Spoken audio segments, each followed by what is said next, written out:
Basically, gangster rap, I guess it's like telling the real and not holding back, giving up, you know, the reality from the street point of view. And like by us being from the streets, we know how to report it. I tell, you know, basically what's going on. Eazy-E grew up on the mean streets of Compton, California. He's a gangster rap original with a long police rap sheet and a top 10 pop album.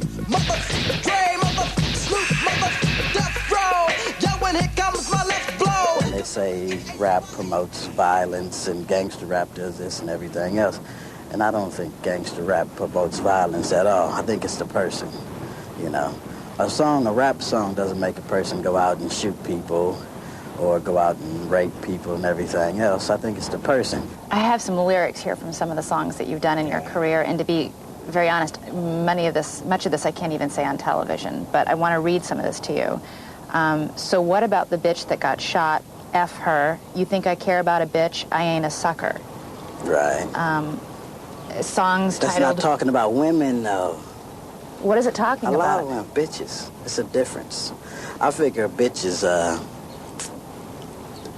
someone that does like scandalous things to you. You have another song called Real Niggas. Why do you guys call yourself this word that has been we didn't give ourselves this name now.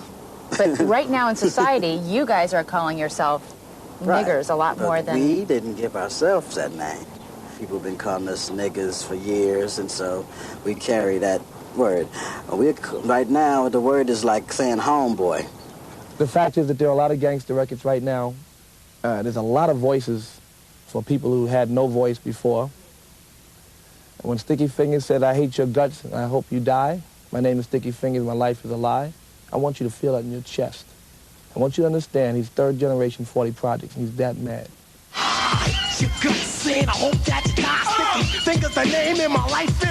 Maybe if there were jobs there, he wouldn't be as angry. But in the meantime, he might rob you. And that's a reality. That's a reality that white America has to live with. That's a reality that kids in Boise, Idaho are just beginning to understand.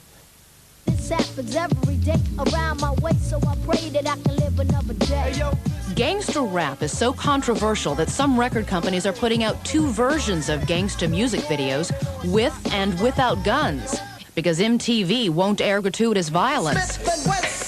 And some radio stations are now refusing to play violent rap songs.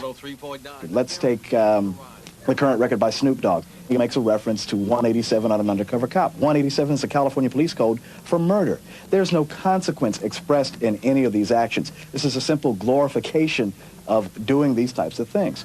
Those types of records we don't want aired on V103.9. Reverend Jesse Jackson thinks gangster rap is perpetuating the problem of black-on-black violence. He is talking boycott.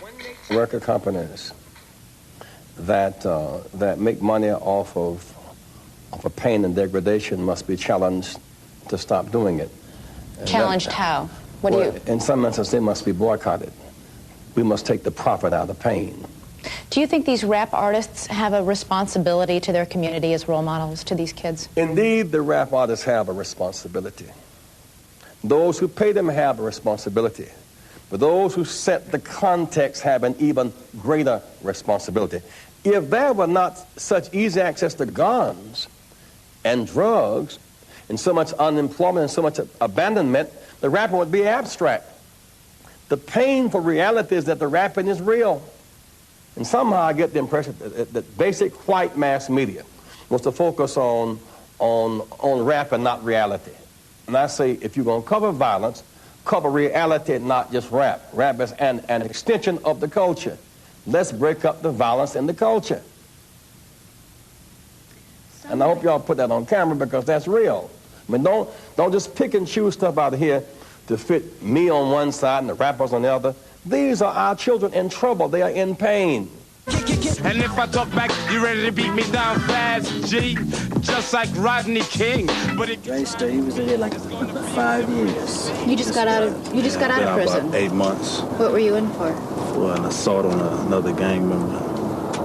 And I was inside like a halfway house or youth home. Mm-hmm. Yeah. And now you're a rapper? I'm a rapper, writer,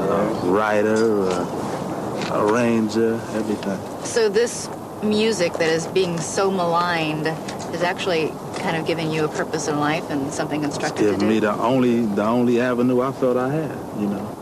In a lot of songs and a lot of videos, they're featured young men with guns, that sort of thing. Any of you guys carry guns?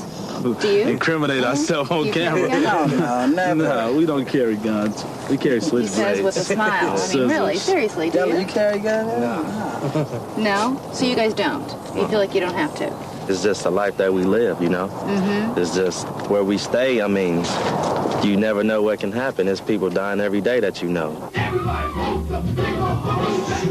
And every day, rapper wannabes flock to record executives, hoping to rap their way to the big money. You going to continue making a lot of money off of this, do you think? Basically, as long as you got people that want to learn about all this and they want to hear it, you know. As long as it's violence, it's going to be rap music, gangster rap music, or whatever. Now, as for those 3 rappers in trouble, Tupac Shakur today pled innocent to charges that he shot and wounded 2 off-duty police officers, and Snoop Doggy Dogg plans to plead not guilty to all the charges against him. Flavor Flav is currently in drug rehabilitation. He'll be indicted in 2 weeks. Weird story.